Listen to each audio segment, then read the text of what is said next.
Assalamualaikum warahmatullahi wabarakatuh. Alhamdulillah. Salatu wassalamu ala asyrafil anbiya wal mursalin wa ala alihi wa sahbihi ajma'in.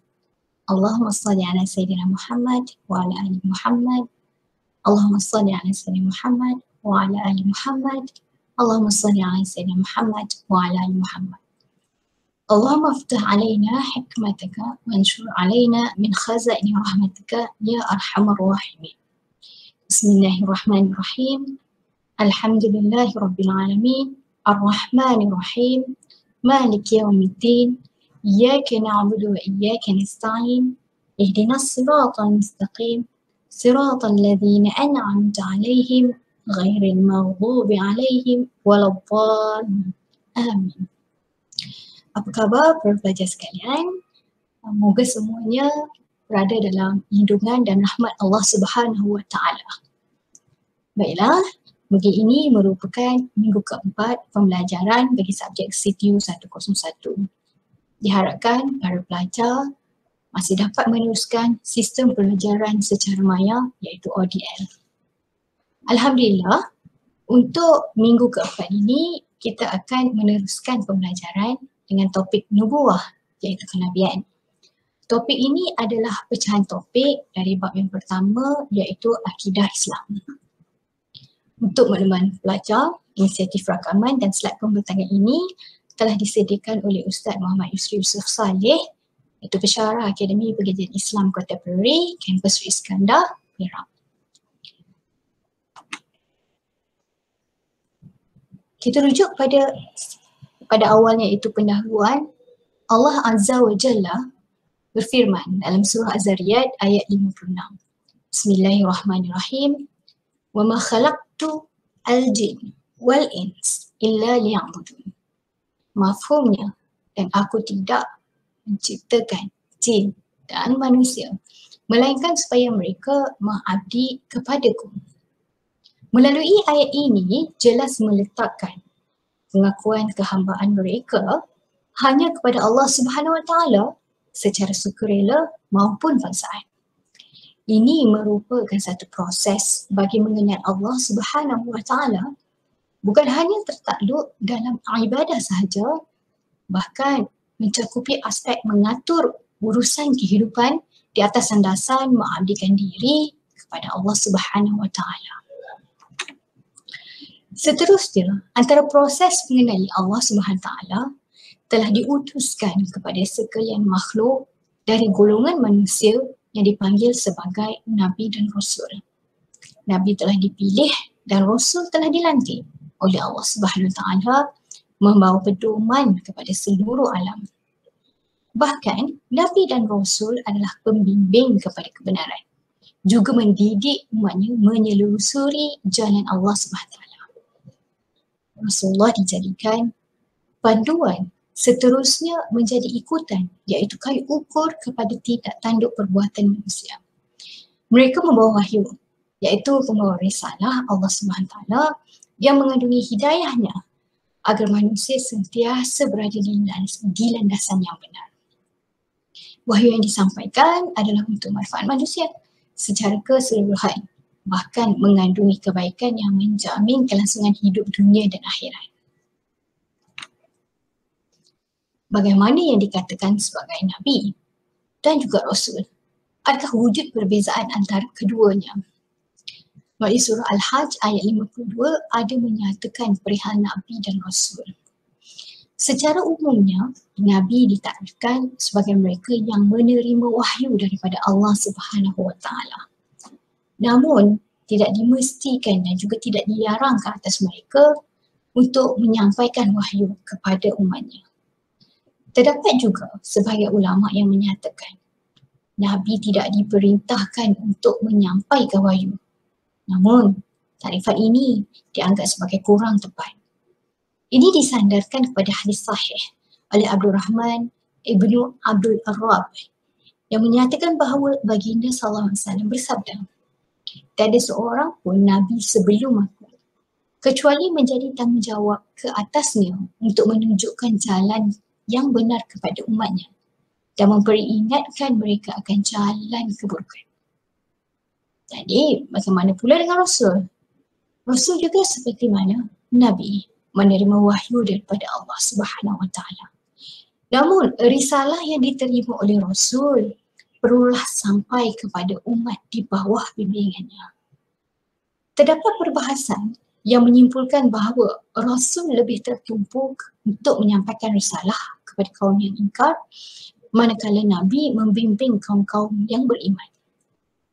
Namun, terdapat juga perbahasan yang mengatakan bahawa risalah para Rasul bukan hanya petunjuk kepada mereka yang ingkar sahaja. Risalah para Rasul juga meliputi bagi mereka yang beriman. Jadi, apakah Rasul dan Nabi ini saling berbeza? Tidak. Nabi dan Rasul adalah saling melengkapi. Diamanahkan kepada mereka membawa risalah Allah Subhanahu Taala untuk sekalian umat. Dan perlu difahami bahawa seorang Rasul itu adalah Nabi dan tidak semestinya seorang Nabi itu adalah Rasul. Mari kita lihat apakah dalil perutusan para Rasul ini. Firman Allah SWT dalam surah Al-Ahzab ayat ke-21. Laqad kana lakum fi rasulillahi uswatun hasanah liman kana yarjullah wal yawmil akhir wa dzakarallaha katsiran.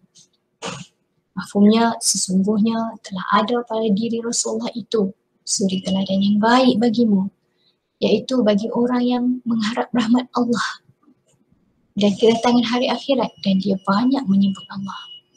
Daripada mafhum ini, Allah SWT menggesa kita untuk mencontohi perbuatan Rasulullah SAW, terutamanya dalam hal kesabaran, keteguhan hati, perjuangan baginda, serta tetap hati menanti di jalan Allah SWT. Dan bagi orang beriman, iaitu mereka yang membenarkan janji Allah, diberikan kesudahan yang baik di dunia maupun di akhirat. Kita lihat dari seterusnya firman Allah Azza wa Jalla dalam surah Al-Baqarah ayat 253. Bismillahirrahmanirrahim. Tilka rusul faddalna ba'duhum 'ala ba'd. Minhum man kallama Allah wa rafa'a ba'duhum darajat. Wa atayna 'Isa ibn Maryam al-bayyinat wa ayyadnahu bi ruhil qudus. Walau syaa Allahu maqtatala alladhina min ba'dihim min ba'd ما جاءتهم البينات ولكن اختلفوا فمنهم من آمن ومنهم من كفر ولو شاء الله ما اقتتلوا ولكن الله يفعل ما يريد. Mafhum ayat ini ialah Rasul-Rasul itu kami lebihkan sebahagian dari mereka atas sebahagian yang lain. Di antara mereka ada yang Allah berkata-kata langsung dengan dia, dan sebahagiannya Allah meninggikannya beberapa derajat. Dan kami berikan kepada Isa putera Maryam beberapa mukjizat, serta kami perkuat dia dengan Ruhul Qudus. Dan kalau Allah mengkehendaki, nescaya tidaklah berbunuh-bunuhan orang-orang yang datang sesudah Rasul-Rasul itu. Sesudah datang kepada mereka beberapa macam keterangan, akan tetapi mereka berselisih. Maka ada di antara mereka yang beriman dan ada pula yang di antara mereka yang kafir. Seandainya Allah mengkehendaki, tidaklah mereka berbunuh-bunuhan. Akan tetapi Allah berbuat apa yang dikehendakinya.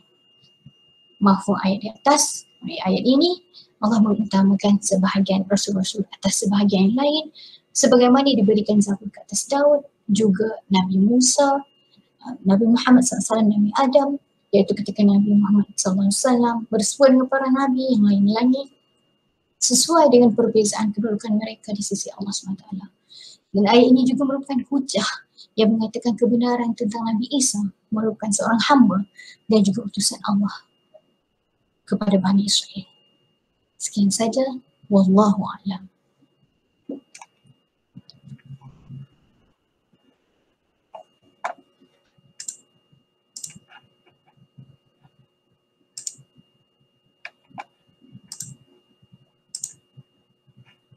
A'udzubillahi minasyaitonirrajim. Bismillahirrahmanirrahim. Assalamualaikum warahmatullahi wabarakatuh. InsyaAllah Ustaz akan meneruskan perbincangan berkenaan dengan signifikan perutusan para rasul dan juga para nabi kepada umat manusia. berdasarkan kepada ayat Al-Quran daripada surah Yusuf ayat 108 yang berbunyi A'udzubillahi minasyaitonirrajim. Qul hazihi sabili ad'u ila Allah ala basiratin ana wa man ittaba'ani wa subhanallahi wa ma ana minal musyrikin. Berdasarkan kepada ayat ini, utusan para rasul dan juga para anbiya itu adalah membawa satu matlamat yang jelas dan juga nyata. Berdasarkan kepada penafsiran para ulama, mereka menyatakan bahawa Allah Subhanahu Wa Taala memerintahkan baginda Nabi Muhammad SAW untuk mengatakan kepada umatnya, Qul hazihi sabili ad'u ila Allah. Katakanlah inilah jalan agamaku ataupun jalanku dan aku menyeru untuk beribadah kepada Allah Subhanahu Wa Taala. Berdasarkan kepada ayat ini, menyeru kepada Allah Subhanahu Wa Taala itu adalah salah satu elemen yang penting, iaitu menyeru kepada keesaan Allah Subhanahu Wa Taala. Para ulama menyatakan hazihi sabili itu adalah merujuk kepada keimanan dan juga ketauhidan kepada Allah Subhanahu Wa Taala. Berdasarkan kepada ayat ini, Allah Subhanahu Wa Taala memerintahkan Nabi Muhammad SAW agar mengarahkan umat manusia supaya mentauhidkan Allah Subhanahu Wa Taala. Yang mana kita faham bahawa tauhid itu adalah mengesahkan Allah dan juga keimanan itu adalah membenarkan dengan hati, melafazkan dengan lisan dan juga beramal dengan panca indera. Dalam kita nak hazihi sabili ini, dalam kita nak memahami hazihi sabili ini ialah kita nak beriman kepada Allah dan juga mentauhidkan Allah ini. Para Nabi menyeru itu berdasarkan kepada hujah yang jelas dan juga nyata, iaitu ala basiratin, di atas dasar hujah yang jelas dan juga nyata, iaitu bersumberkan kepada Al-Quran dan juga hadis. Dan sememangnya apa yang dikhabarkan oleh baginda Nabi SAW itu semuanya adalah wahyu belaka. Hal ini juga dapat dilihat dalam ayat yang lain. Allah Subhanahu Wa Taala menyatakan, "Wa ma yantiqu 'anil hawa in huwa illa wahyu yuha." Baginda Nabi SAW tidak bercakap melainkan semuanya perkara yang telah diwahyukan kepadanya. Oleh yang demikian, para pelajar yang dirahmati Allah Subhanahu Wa Taala sekalian, kita dapat lihat bahawa seruan kepada jalan Allah, iaitu keimanan dan juga ketauhidan kepada Allah Subhanahu Wa Taala itu ala basirah, di atas hujah yang benar, iaitu Al-Quran dan juga hadis. Terutamanya berkaitan dengan akidah, maka ia semestinya berdasarkan kepada Quran dan juga hadis-hadis yang sahih. Dalam ayat ini juga Allah Subhanahu Wa Taala juga menyebutkan dan ada sambungannya, iaitu ana wa man ittaba'ani, pegangan aku dan juga golongan yang mengikut aku, iaitu golongan yang mengikut baginda Nabi SAW. Oleh yang demikian, para pelajar yang dirahmati Allah Subhanahu Wa Taala, kita dapat lihat bahawa seruan menyeru kepada sabili, iaitu jalan Allah Subhanahu Wa Taala ini yang berdasarkan kepada hujah yang jelas menjadi pegangan baginda Nabi dan juga para sahabat baginda dan juga para tabi'in dan juga tabi'in sampailah kepada kita hari ini. Maka matlamat yang jelas ini perlu dipegang oleh kita dengan kukuh. Dan hujah yang jelas itu juga dapat dilihat berdasarkan kepada ayat-ayat yang lain, iaitu ayat muhkamat. Laisa kamitslihi syai' wa huwas samiul basir. Tidak ada sesuatu pun yang menyamai dengan Allah Subhanahu Wa Taala. Jadi hujah itu menjadi dasar utama dalam mentauhidkan Allah dan juga keimanan kita kepada Allah Subhanahu Wa Taala. Para ulama juga menyatakan bahawa seruan kepada sabili, iaitu keimanan dan juga ketauhidan kepada Allah Subhanahu Wa Taala itu juga diturunkan kepada dua kelompok, iaitu as-saqalain. As-saqalain ini ialah golongan yang menerima satu perkara yang berat. Siapa dia mereka ini? As-saqalain ini para ulama menyatakan iaitu golongan manusia dan juga golongan jin. Hal ini juga jelas dalam ayat yang lain disebutkan kejadian manusia itu dijadikan oleh Allah Subhanahu Wa Taala yang mempunyai matlamat, iaitu mengabdikan Allah Subhanahu Wa Taala. Wa ma khalaqtul jinna wal insa illa liya'budun. Tidak dijadikan manusia dan jin itu melainkan untuk mengesahkan Allah Subhanahu Wa Taala. Para pelajar yang dirahmati Allah Subhanahu Wa Taala, marilah kita sambung lagi perbincangan kita. Dalam ayat surah Yusuf ini juga Allah Taala sebut lagi wa subhanallahi wa ma ana minal musyrikin. Maha suci Allah Subhanahu Wa Taala, iaitu mentakdiskan Allah, mengesahkan Allah Subhanahu Wa Taala. Dalam kita mentakdiskan Allah dan juga mengesahkan Allah Subhanahu Wa Taala, terdapat 3 perkara, iaitu mengesahkan Allah Subhanahu Wa Taala pada sudut zatnya, mengesahkan Allah Subhanahu Wa Taala pada sudut sifatnya, dan mengesahkan Allah Subhanahu Wa Taala pada sudut af'alnya, iaitu perbuatannya. Dalam surah Yusuf ayat 108 ini juga disambung lagi, wa ma ana minal musyrikin. Baginda Nabi SAW menyatakan, dan tidaklah aku ini daripada golongan yang musyrik, iaitu golongan yang mensyirikkan Allah Subhanahu Wa Taala. Maknanya baginda Nabi SAW menyatakan dengan jelas bahawa baginda bukanlah daripada golongan yang musyrik, tetapi golongan yang mengesahkan Allah Subhanahu Wa Taala. Para pelajar yang dirahmati Allah Subhanahu Wa Taala, kita lihat juga signifikan yang seterusnya yang juga hampir mempunyai matlamat yang kita kata yang sama juga, iaitu signifikan utusan para rasul dan nabi itu memberi tumpuan kepada perkara akidah dan juga perkara ghaib. Daripada surah Mukminun ayat 23, وَلَقَدْ أَرْسَلْنَا نُوحًا إِلَى قَوْمِهِ فَقَالَ يَا قَوْمِ اعْبُدُوا اللَّهَ مَا لَكُمْ مِنْ إِلَٰهٍ غَيْرُهُ أَفَلَا تَتَّقُونَ. Sesungguhnya kami mengutuskan Nuh kepada kaumnya, lalu ia berkata, hai kaumku, sembahlah oleh kamu Allah, kerana sekali-kali tidak ada Tuhan bagimu selain Dia, maka mengapa kamu tidak bertakwa kepadanya. Dalam surah Mukminun ini kita dapat lihat bahawa Nabi Nuh alaihissalam juga membawa matlamat yang sama, iaitu memberikan tumpuan perkara akidah dan juga perkara ghaib. Dapat dilihat di sini terdapat kesinambungan gagasan, iaitu mengesahkan Allah Subhanahu Wa Taala bermula daripada Nabi Adam alaihissalam sampailah kepada baginda Nabi Muhammad sallallahu alaihi wasallam. Para pelajar yang dirahmati Allah Subhanahu Wa Taala sekalian, dalam perbincangan berkenaan dengan akidah sebagaimana yang telah dijelaskan tadi, terdapat juga keimanan kepada perkara yang ghaib.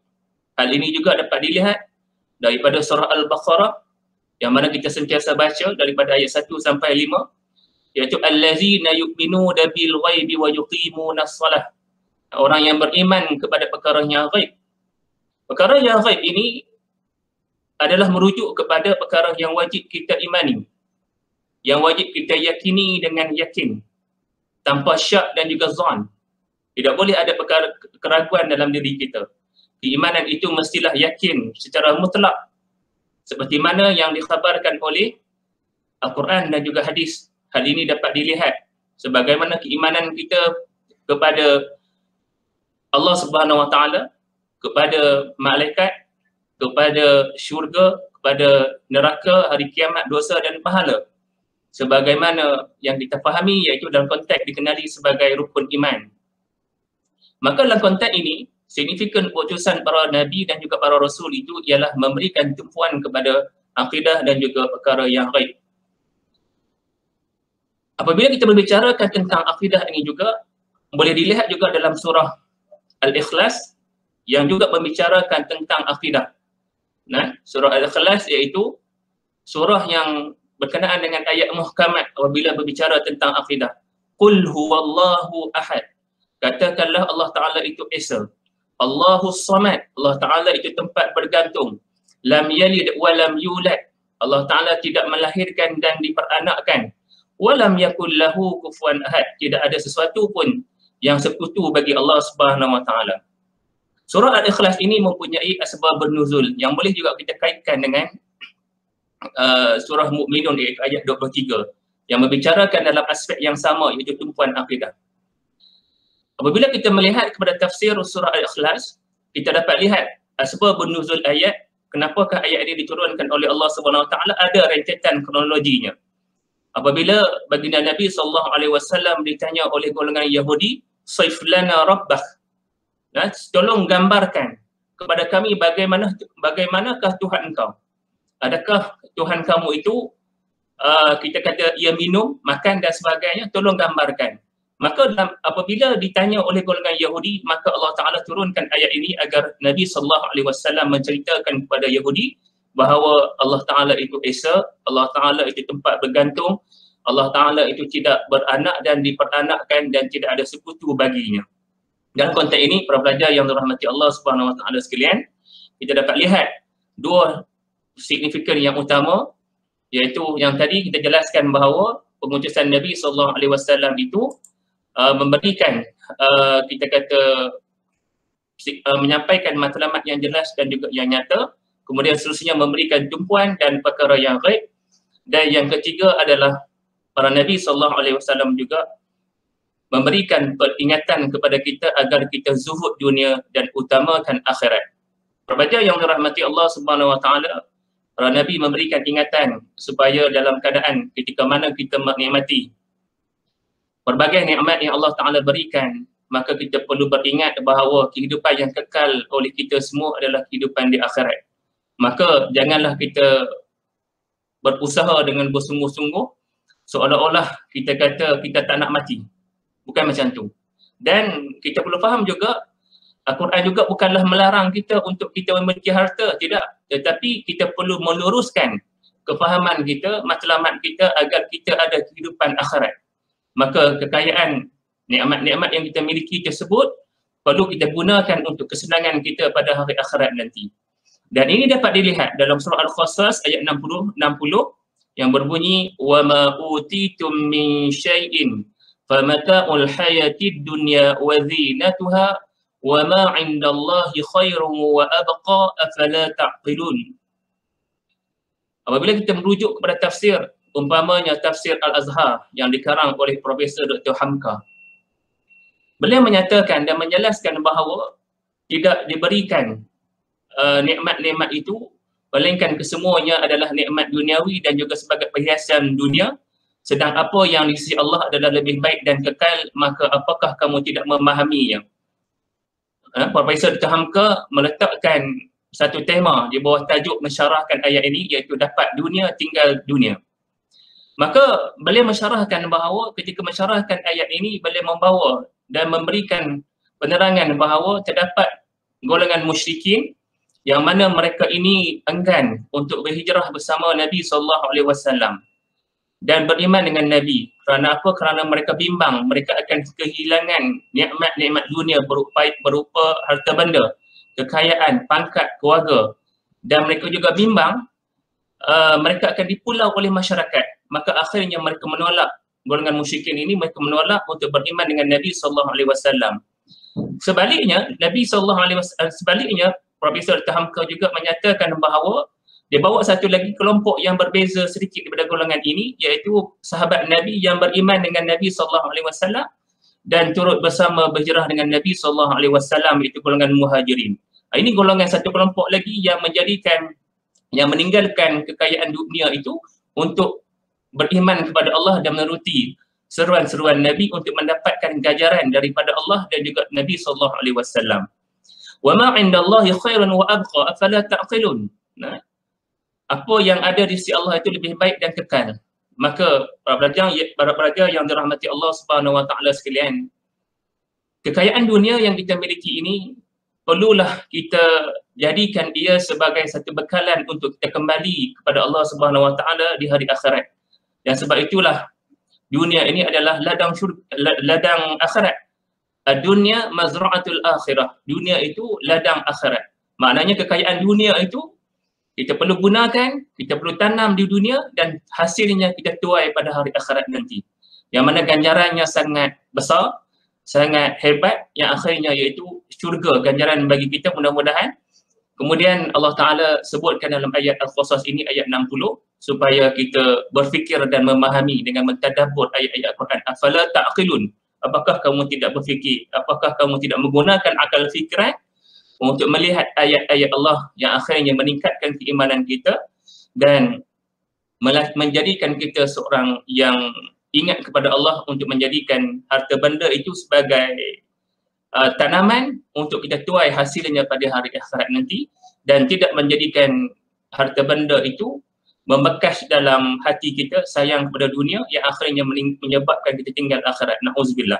Mudah-mudahan kita semua berjaya di dunia dan akhirat. Rabbana atina fid dunya hasanah wa fil akhirati hasanatan wa qina azabannar.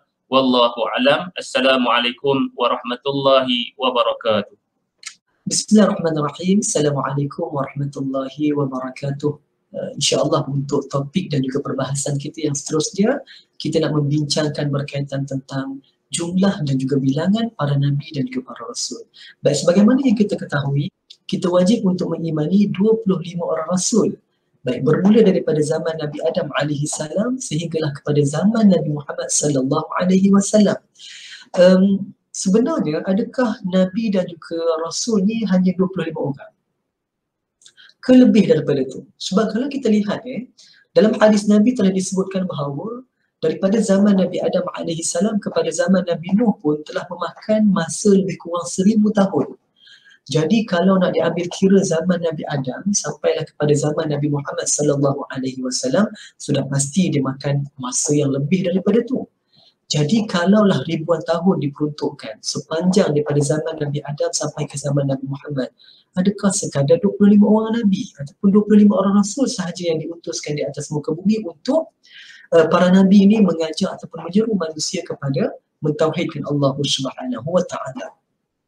Baik, kalau kita lihat dalam Al-Quran sebagaimana yang Allah rakamkan dalam surah Fatir ayat yang ke-24, wa in min ummatin illa khala fiha nadhir, kata Allah, yang maksudnya dan tidak ada suatu umat pun melainkan telah ada dalam kalangannya dahulu seorang rasul pemberi ingatan dan juga amaran. Apa maksudnya?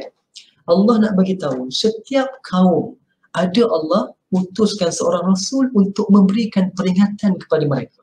Begitu juga dalam ayat Al-Quran yang lain, di mana dalam surah An-Nahl ayat yang ke-36 Allah Subhanahu wa ta'ala berfirman, وَلَقَدْ بَعَثْنَا فِي كُلِّ أُمَّةٍ رَسُولًا أَنِ اعْبُدُوا اللَّهَ وَاجْتَنِبُوا الطَّاغُوتَ. Dan sesungguhnya kami telah mengutuskan dalam kalangan setiap umat. Maksudnya setiap umat ni, kalau nak diikutkan cukup ramai umat ni. Jadi setiap umat ni Allah telah utuskan seorang rasul, yang mana seorang rasul ini diperintahkan untuk menyeru manusia kepada menyembah Allah Subhanahu wa ta'ala, wajtanibut taghut, dan meninggalkan segala perkara yang dilarang, segala perkara yang taghut, perkara yang buruk. Jadi kalau kita lihat dalam ayat Al-Quran ini, apa yang kita faham, setiap kaum itu ada seorang rasul yang diutuskan untuk membawa kepada mentauhidkan Allah.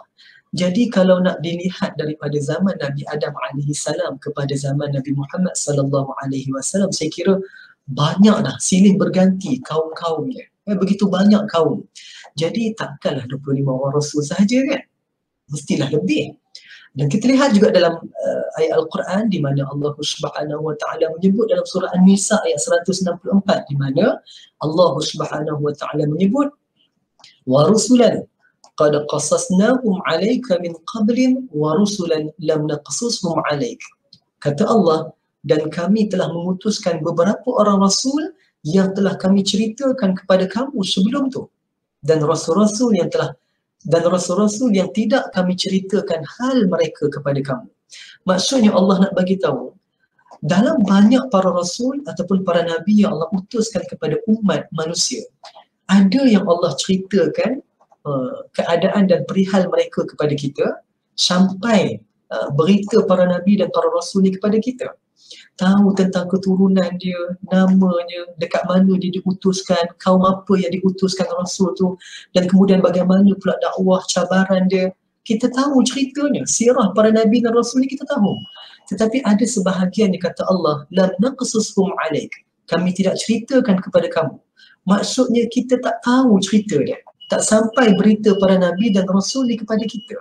Jadi sudah pastilah kalau nak difikirkan berdasarkan kepada apa yang saya bacakan tadi, sudah pasti jumlah para nabi dan para rasul dia bukan sekadar 25. Cuma yang wajib untuk kita ketahui adalah 25 orang. Baik, saya buka slide Okey, so ini slide kita, jumlah rasul dan nabi. Kita nak melihat berapa jumlah rasul dan nabi ni, kita tengok bagaimana wahyu sebut berkaitan tentang jumlah rasul dan nabi.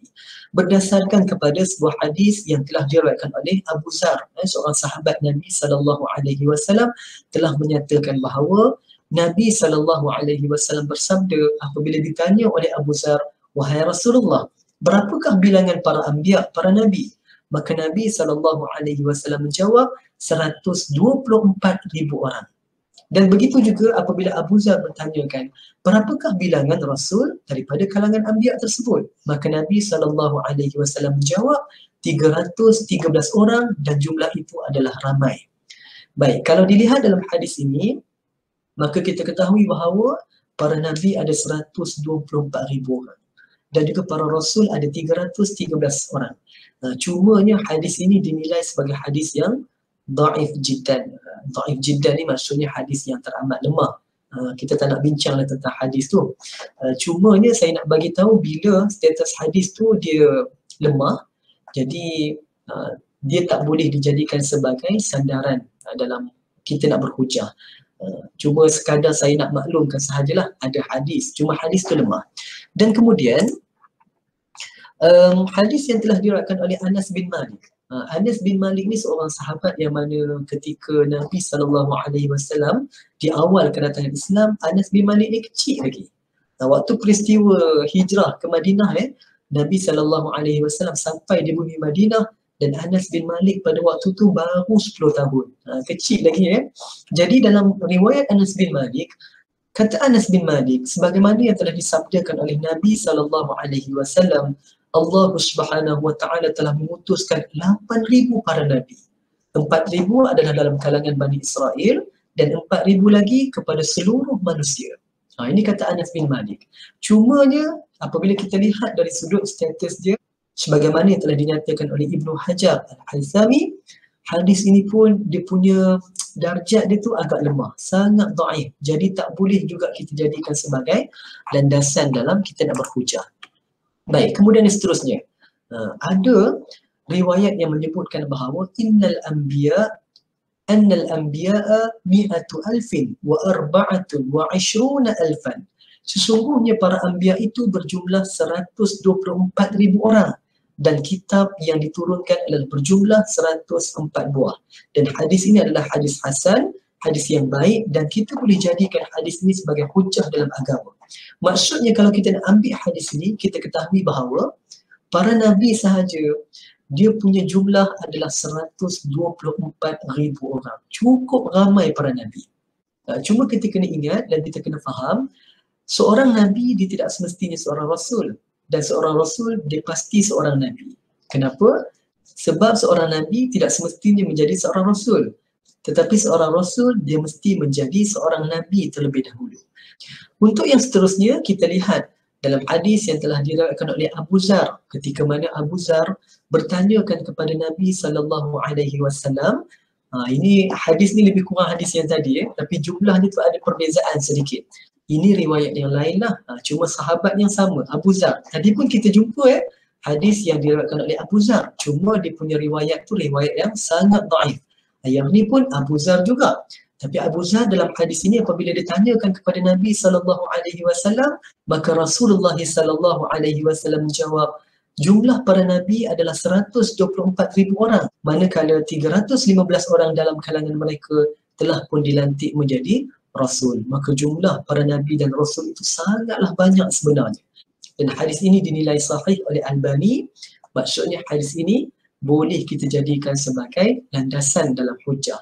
Maksud dia bila orang tanya kepada kita berapakah jumlah nabi dan juga para rasul, berdasarkan kepada hadis ini kita boleh jawab jumlah nabi 124,000 orang, manakala jumlah para rasul adalah 315 orang. Ini sahih ni. So kita tahulah jumlahnya cukup banyak sebenarnya. Cuma dalam kalangan mereka ni ada yang sampai ceritanya kepada kita dan kebanyakannya adalah tak sampai cerita dia, kan. Okey, apa-apa pun para pelajar, jumlah Nabi dan Rasul ni bukanlah satu perkara yang menjadi dasar dalam agama ni. Ya, kalau kita tak tahu jumlah sebenar pun dia tak adalah merosakkan akidah. Sebab yang wajib untuk kita imani hanya 25 orang Rasul. Dan sebenarnya yang paling penting adalah untuk kita mengetahui setiap daripada apa yang disampaikan oleh Nabi SAW dan kemudian syariat yang Nabi bawa melalui agama kita ini iaitu agama Islam, dan kita nak mempraktikkan setiap daripada apa yang disampaikan oleh Nabi SAW. Kita nak itba'us sunnah, kita nak mengikuti Nabi SAW, kalau boleh segala perkara yang Nabi tunjukkan, sama ada melalui perkataan Nabi, perbuatan Nabi, takrir Nabi, dan setiap daripada kerangka hukum hakam Islam ni. Ada perkara yang kita tak boleh buat, ada perkara yang kita kena buat, ada perkara yang kita ditegang untuk buat, ada perkara yang kita diwajibkan untuk kita buat, ada perkara yang digalakkan untuk kita buat.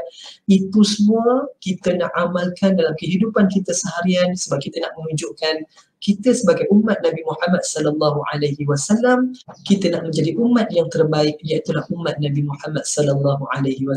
Mudah-mudahan setiap apa yang kita amalkan, yang kita praktikkan melalui apa yang telah disampaikan oleh Nabi SAW, menjadikan kita ni sebagai khalifah yang beriman, beramal soleh, sekaligus menempatkan kita bersama dengan Nabi Muhammad SAW di dalam syurga kelak, insya-Allah.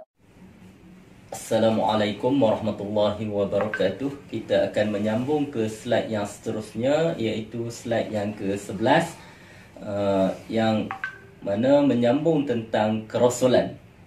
Dalam mempelajari tentang kerasulan, kita sememangnya mengetahui bahawa Allah Subhanahu wa taala telah mengutuskan ramai rasul-rasul.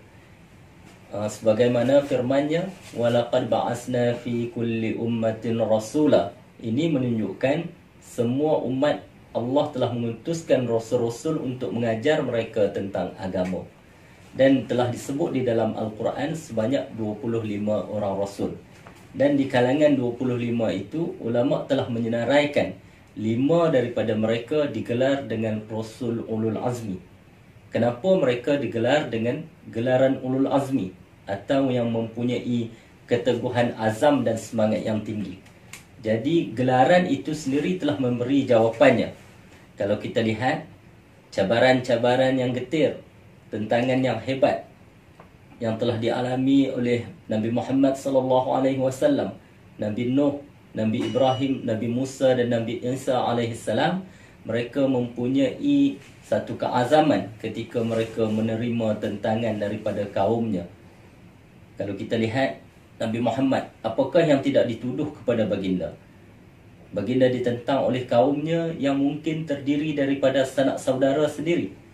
Mereka menentangnya dengan tentangan yang keras dan hampir-hampir membunuhnya. Maka layaklah mereka digelar Ulul Azmi. Begitu juga Nabi Nuh alaihissalam ketika membina bahtera. Apakah tuduhan yang tidak dilemparkan? Mereka menyatakan Nuh sebagai seorang yang gila. Begitu juga Nabi Ibrahim. Nabi Ibrahim telah ditentang oleh kaumnya dan baginda telah diperintahkan oleh Allah Subhanahu wa taala untuk menyembelih anaknya sendiri. Ini satu perintah yang memerlukan keteguhan azam dan semangat. Begitu juga Nabi Musa alaihissalam ketika berdepan dengan Firaun, ketika berdepan dengan kaumnya. Kita tahu kedegilan Bani Israel. Walaupun mereka baru sahaja terselamat daripada ancaman Firaun, mereka tetap kufur pada Allah Subhanahu wa taala dan mereka menentang nabi mereka yang telah menyelamatkan mereka. Begitu juga Nabi Isa yang diburu untuk dibunuh oleh kaumnya. Maka ujian dan tentangan yang hebat ini menyebabkan mereka telah digelarkan dengan gelaran Ulul Azmi di kalangan rasul-rasul yang ramai itu. Seterusnya, kita melihat apakah dalil yang menyatakan mereka itu ada mengalami tentangan dan mereka juga dipuji oleh Allah Subhanahu wa taala dan digelar oleh Allah sendiri dengan Ulul Azmi. Merujuk pada surah Al-Ahqaf ayat yang ke-35, a'udzubillahi minasyaitonir rajim, fasbir kama sabara ulul azmi minar rasul wa la tasta'jil lahum ka'annahum yawma yarawna ma yu'adun lam yalbasu illa sa'atan min nahar balagh fahal yuhlaku illa al-qaumul fasiqun. Jadi bersabarlah sebagaimana kesabaran rasul-rasul yang ulul azmi. Inilah yang dikatakan secara jelas Allah Subhanahu wa taala telah memberi gelaran ulul azmi kepada mereka. Jadi gelaran ini bukanlah kita buat secara sembrono begitu. Gelaran ulul azmi ini sebenarnya telah digunakan oleh Allah Subhanahu wa taala sendiri. Jadi dalam memahami dalil tersebut, ia tidak memerlukan banyak penafsiran kerana ia telah disebut secara jelas ulul azmi. Jadi rasul-rasul ulul azmi ini kita fahami rasul yang telah menerima banyak cabaran dari kaumnya. Itu slide yang ke-12. Seterusnya kita beralih ke slide yang ke-13. Saya rasa ini amat penting untuk kita memahami sifat wajib bagi rasul. Jadi di slide itu tertera siddiq, amanah, tabligh dan fatanah. Jadi mengapa para ulama telah membahagikan sifat rasul sebegini? Jawapannya, sifat-sifat rasul ini ada kaitan dengan tugas perutusan mereka itu sendiri. Kalau kita lihat secara sekali lalu pun kita boleh memahami bahawa seorang yang diutuskan mesti mempunyai sifat benar. Benar dalam percakapan, benar dalam tindakan, benar dalam tingkah laku. Bagaimana seseorang yang diutuskan jika dia seorang pembohong, seorang yang munafik, seorang yang berpura-pura, bagaimana ia nak diimani? Begitu juga dalam penjagaan amanah. Rasul-rasul mesti seorang yang beramanah kerana dia menanggung perintah Allah yang sangat berat, sebagaimana yang kita pernah baca di dalam Al-Quran, inna aradna al-amanata ila as-samawati wal ard. Jadi amanah ini bukan main-main. Amanah yang ditanggung oleh Rasul ini sangat besar. Maka sifat beramanah itu adalah satu perkara yang wajib. Begitu juga sifat tabligh. Tugas Rasul ini ialah menyampaikan agama. Bagaimana kalau seorang Rasul itu dia bersifat dengan lawan kepada tabligh, iaitu kitman, menyembunyikan. Kalau dia menyembunyikan agama ini, bagaimana dia nak menjalankan tugas sebagai seorang rasul? Dan yang akhir ialah sifat rasul itu mestilah seorang yang cerdik. Jadi tidak boleh rasul itu seorang yang bodoh. Lawan pada cerdik ini ialah bodoh. Kita tahu orang yang bodoh sukar untuk menyampaikan sesuatu kerana agama ini bukanlah sesuatu yang boleh disampaikan secara sembrono. Jadi kecerdikan para rasul ini terbukti apabila mereka ketika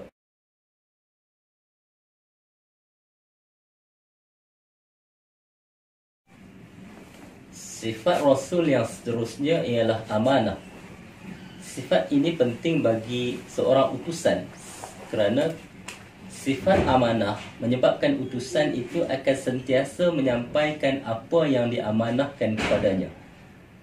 Kembali kepada amanah Rasul. Amanah Rasul ialah untuk menyampaikan agama.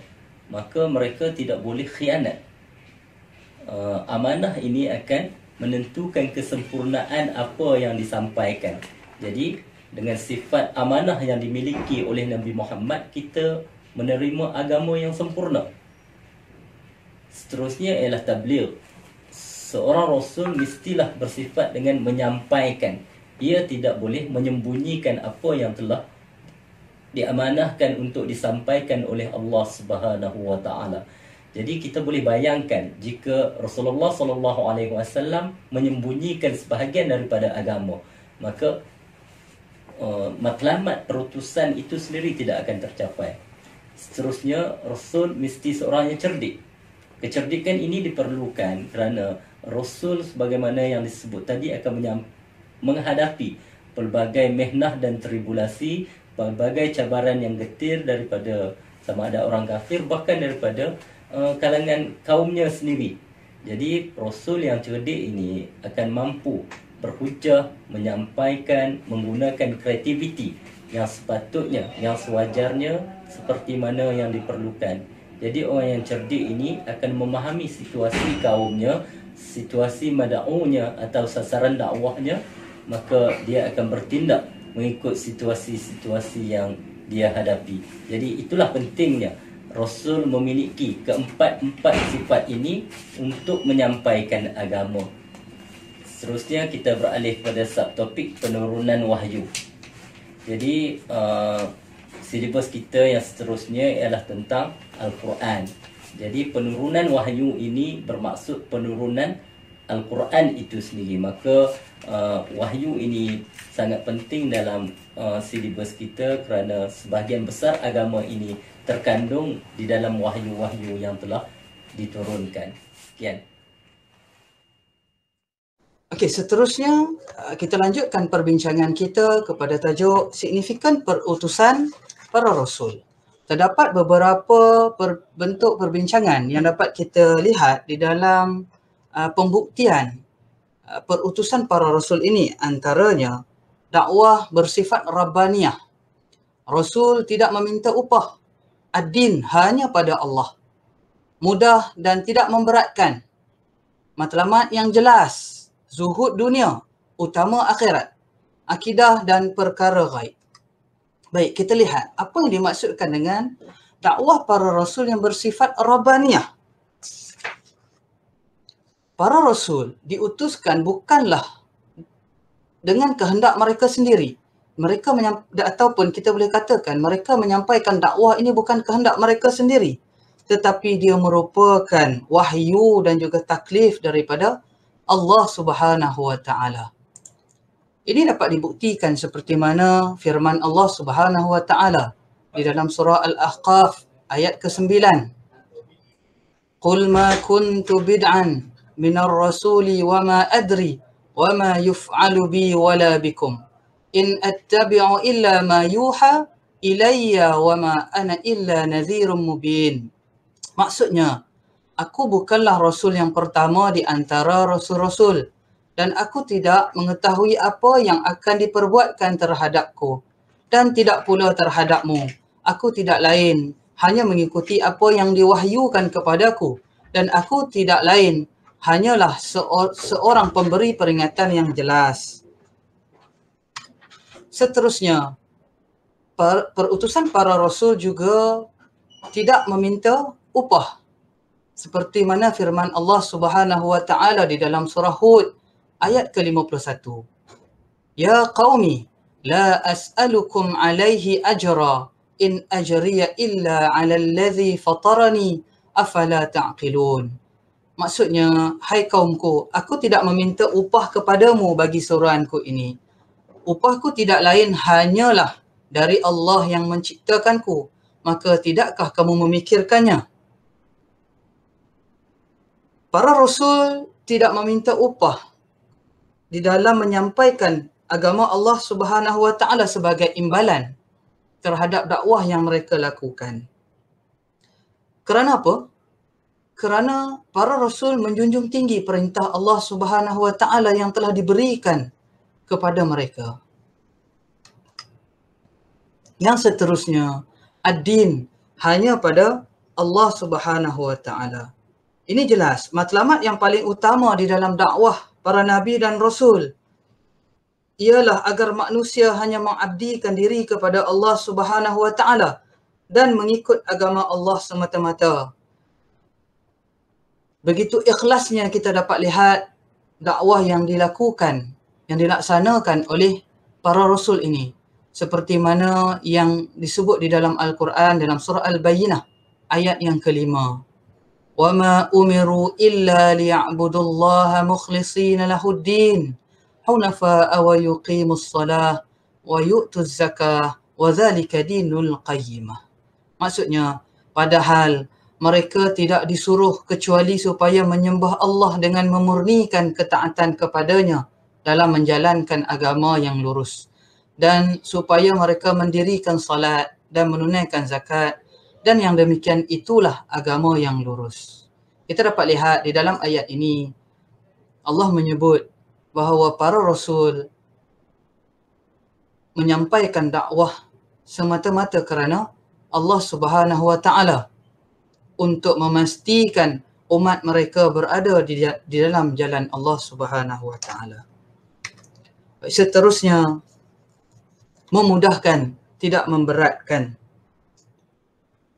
Para rasul menyampaikan dakwah kepada umatnya dalam bentuk yang mudah dan sesuai dengan fitrah kehidupan manusia itu sendiri. Seperti mana yang kita lihat di dalam Al-Quran, Allah menyebut dalam surah An-Nahl ayat 125.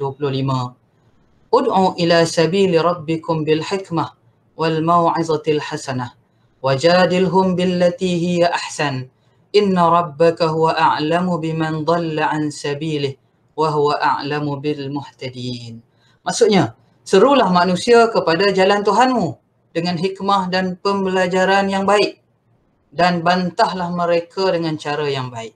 Sesungguhnya Tuhanmu dialah yang lebih mengetahui tentang sesiapa yang tersesat dari jalannya, dan dialah yang lebih mengetahui orang-orang yang mendapat petunjuk. Jadi kita dapat lihat para rasul menyampaikan dakwah dengan begitu hikmah. Dakwah yang sampai kepada jiwa masyarakatnya. Sehingga kita dapat lihat Islam dapat berkembang daripada zaman Rasulullah sallallahu alaihi wasallam sehinggalah kepada zaman kita pada hari ini. Kerana apa? Kerana agama yang disampaikan, agama yang dibawa oleh Rasulullah sallallahu alaihi wasallam mudah dan tidak memberatkan, tidak membebankan. Setiap perintah yang diperintahkan di dalam dakwah Nabi sallallahu alaihi wasallam mampu dilaksanakan oleh kita sebagai manusia.